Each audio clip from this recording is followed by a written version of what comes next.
Hi guys, welcome back to my channel. So today I want to talk to you guys about, is it worth really owning a hypercar? A lot of pros and cons. So let's run down to it because I've paid my dues and I've learned.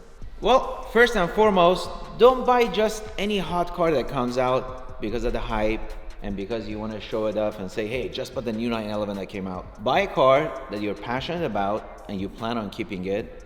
It's limited production, because these babies cost a lot of money to upkeep. For example, I'm not going to take my Pagani Hermes edition on a road rally with 100 other cars because one chip or a rock on a hood may cost me 100, 150 grand to repaint the entire car. That doesn't even count the depreciation you're going to get on the car. Actually, I don't even have time to do the 2 or 3 day road rallies.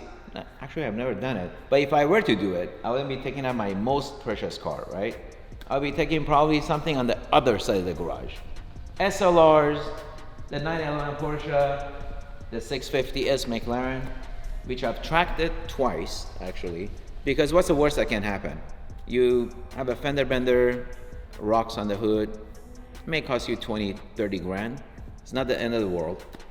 That's number one. Number two, remember when purchasing a super limited hypercar, you're gonna get a lot of people that love it, and then you're gonna get some people that don't like it because they think, hey, you may have cut corners, cheated somebody, did some scams, and you don't deserve this car.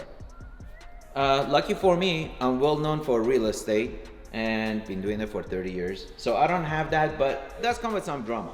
Number three, sometimes you just want to take it out for a joyride, not worry about people coming right next to you, taking a picture, somebody's trying to race you. So it does attract a lot of attention. So be ready for it. Number four, it is an addiction, guys. I remember when I bought my first car, I was like, this is the best car on the planet, fastest car, I got a lot of attention, but it didn't end. You always want something faster, bigger, more exclusive.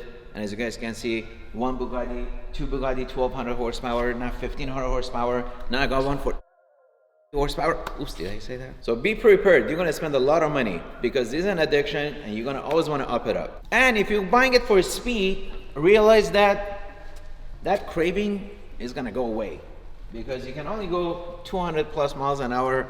How many times? Not often. And 0 to 60, there's always cars coming out faster and faster and faster, like the Model Tesla S Plaid Edition. I think it's under 1.9 seconds, 0 to 60.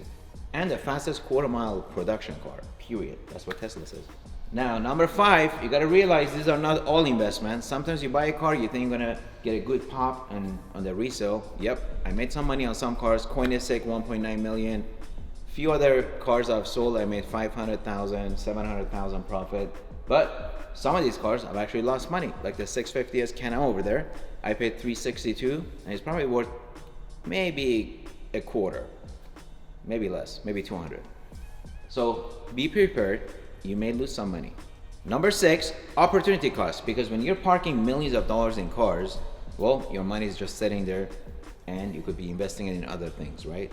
So opportunity cost is a big one that people oversee and they get excited, they get emotional, they put an order for this car, that car, and the next thing you know, they got 5, 6, 7, 10, 15, $20 million parked in the cars. Number seven, obviously maintenance. These cars need to be maintained. Oil change every year on this car is actually cheap.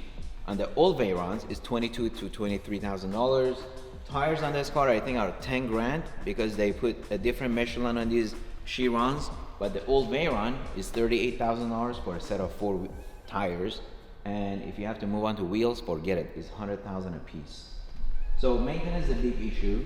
And then God forbid if your battery dies, you got to keep them on trickle charger, and the batteries on these cars could run anywhere from 2,000 to, you ready? For the P1 is over $100,000 for a battery. And I got to double check that, but I think it's 100,000. Well, the battery charger costs 30 grand, so go figure. Well, you come to a Pagani, it's relatively inexpensive compared to a Bugatti. I think I pay like 5,000 a year for service for this car, and whether you drive it or not, you got to do the service because when it comes to time to sell it, they're going to want to see all the records and they want to make sure it's been taken care of.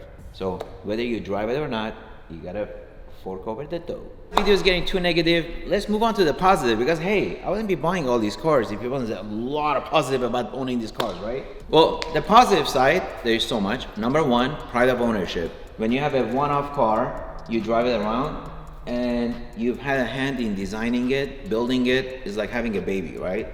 And you get to appreciate it a lot more, just like fine art and other things people enjoy. I enjoy these fine automobiles that are one of one, and it's rare, it's part of the history, and it builds up value over time. As long as you can maintain them and hold them, you're gonna be rewarded. For example, when I bought my F40 in 2005, I only paid $325,000, I think. Back then they were cheap, and I felt like I'm on heaven, king of the hill.